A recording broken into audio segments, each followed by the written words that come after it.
حضرت امام حسین اور اہل بیت کے ساتھ 10 محرم کے دن جو بھی ہوا اسے ہم بے شمار مرتبہ سن چکے ہیں، کبھی اساتذہ سے، کبھی والدین سے، کبھی علماء سے، کبھی کتاب میں خود پڑھ کے.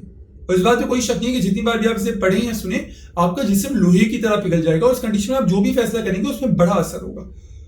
لیکن شاید پرابلم یہ ہے کہ ہم حضرت امام حسین کی شہادت کا جو فلسفہ تھا اسے نہیں سمجھ پائے. کیونکہ جب بھی بات ہوتی ہے حضرت امام حسین کی شہادت کی، یوزلی ہمیں یہ بتایا جاتا ہے کہ اس سے ہمیں سیکھنے کو یہ ملا کہ نماز نہیں چھوڑنی، نماز کی بڑی اہمیت ہے. حضرت امام حسین نے آخری وقت میں بھی نماز ادا کی، ہمیں صبر کرنا چاہیے. آپ مجھے بتائیے، یہ دونوں چیزیں بہت امپورٹنٹ ہیں، لیکن آپ سوچئے کہ کیا حضرت امام حسین نے اتنا بڑا اسٹیپ نماز کی اہمیت بتانے کے لیے اٹھایا؟ کیا نماز کی اہمیت کے لیے قرآن میں آیات موجود نہیں؟ کیا احادیث موجود نہیں؟ کیا حضرت امام حسین نے صرف صبر کا درس دیا؟ کیا اسلام صرف اپنے لیے صبر کرنے کا کہتا ہے، معاشرے میں کسی طریقے سے وہ کوئی کام کرنے کے بارے میں نہیں کہتا؟ تو یقیناً حضرت امام حسین کے اتنے بڑے قدم کے پیچھے اور بھی وجوہات تھیں، اور بھی تعلیمات تھیں، اور اگر ہم ان تعلیمات کو سمجھنے کی کوشش نہ کریں تو حضرت امام حسین کی اس قربانی کو پانی میں پھیر دینے والی بات ہوگی. ہماری ذمہ داری ہے کہ ہم سمجھیں کہ حضرت امام حسین نے اگر وہ قدم اٹھایا تو کیوں اٹھایا.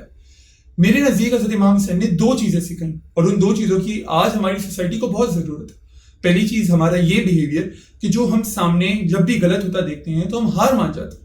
ہم کہتے ہیں نہیں یار اپوزیشن بہت اسٹرانگ ہے، پورا سسٹم ہے، ہم کچھ نہیں کر سکتے، اکیلے میرے کرنے سے کیا ہوگا. اس طریقے کے بیہیویئر کے خلاف حضرت امام حسین نے بتایا کہ تمہاری ذمہ داری ہے کہ تم اپنا رول پلے کرو. اگر ہر بندہ اپنی ذمہ داری کے حساب سے اپنا رول پلے کرے گا ایک بہت بڑا چینج آ سکتا ہے. لیکن ڈر کے بیٹھ جانا، ہار مان جانا یہ سولوشن نہیں ہے. اگر کچھ کر نہیں سکتے ایٹ لیسٹ پلان کرو، لیکن ہار مت مانو. دوسری بات جو حضرت امام حسین نے ہمیں سکھائی وہ یہ کہ اپنی فکر کرنا صحیح ہے، لیکن دوسروں کی فکر کرنا بھی امپورٹنٹ ہے. حضرت امام حسین کے پاس یہ آپشن تھا کہ وہ یزید کی بیعت کر لیتے اور ان کے پاس تحائف اور لگژریز کی بارش ہو جانی تھی. لیکن حضرت امام حسین یہ بات جانتے تھے کہ میرے بیعت کرنے کے بعد یہ جو انکمپیٹنٹ رولر ہے اس کا سب سے بڑا نقصان ہوگا عوام کو، اور ان عوام کے پاس آواز اٹھانے کے لیے کوئی گنجائش نہیں ہوگی. تو حضرت امام حسین نے اس عوام کے لیے اپنی جان، اپنی فیملی کی قربانی دی، اپنی لگژریز کو قربان کی. آج ہمیں تو انفیکٹ یہ بتایا جاتا ہے کہ بھائی یہ زمانہ ہے اپنی فکر کرنے کا.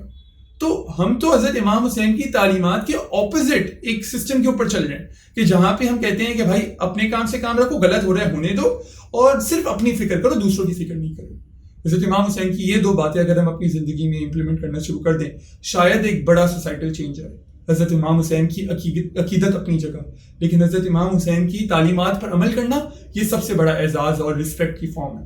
تو آئیے مل کے کوشش کریں کہ جہاں کہیں کچھ غلط ہو ہم ہار ماننے کے بجائے آواز اٹھانے کی کوشش کریں، اور اپنے علاوہ ہم دوسرے لوگوں کے بارے میں بھی سوچیں، ان لوگوں کے بارے میں جن کے بارے میں سوچنے والا کوئی نہیں ہے.